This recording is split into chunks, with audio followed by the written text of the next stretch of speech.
The next positioning type that we're going to deal with is going to be relative positioning. Okay, and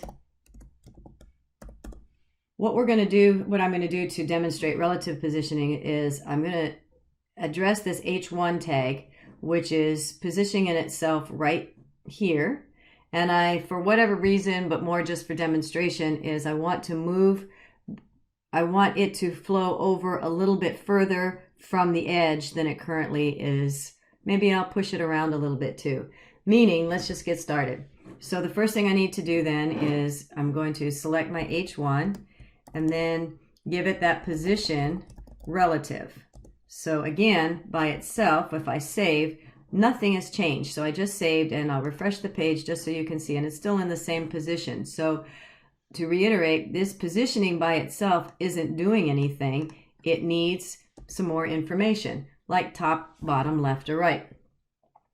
And so in this case, I'll do something exaggerating the issue at the moment, just so you can see the difference.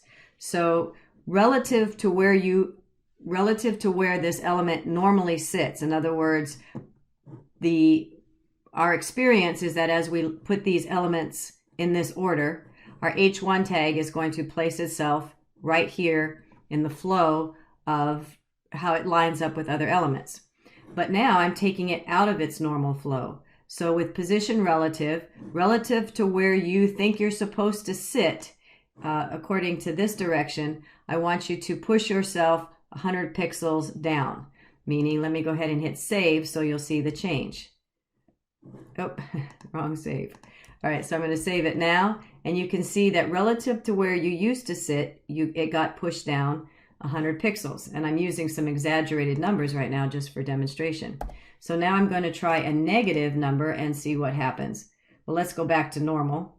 Let me go back to 0 so we can see it where it's supposed to be, 0 pixels. Okay, so it's supposed to be right here. This is its normal flow. So now let's do a negative 100. Let's do something smaller because I think negative is going to push it off the screen. So a negative number is going to push it up. So I'm going to save that, and you'll see that it gets pushed up.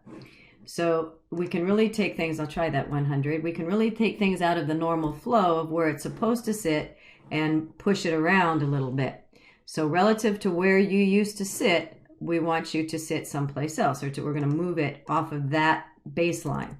So in this example, I'll just do something, maybe we'll do 10 pixels. That's not 10.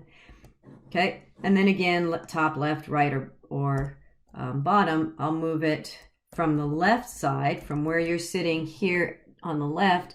Let's move it in 25 pixels just to see that happen. And you can see that gently moved the positioning in a little bit.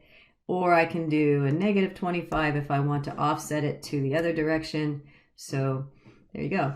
So playing with those numbers, you can see how it moves around. But remember here in this example, position relative says relative to where you would be placed by default.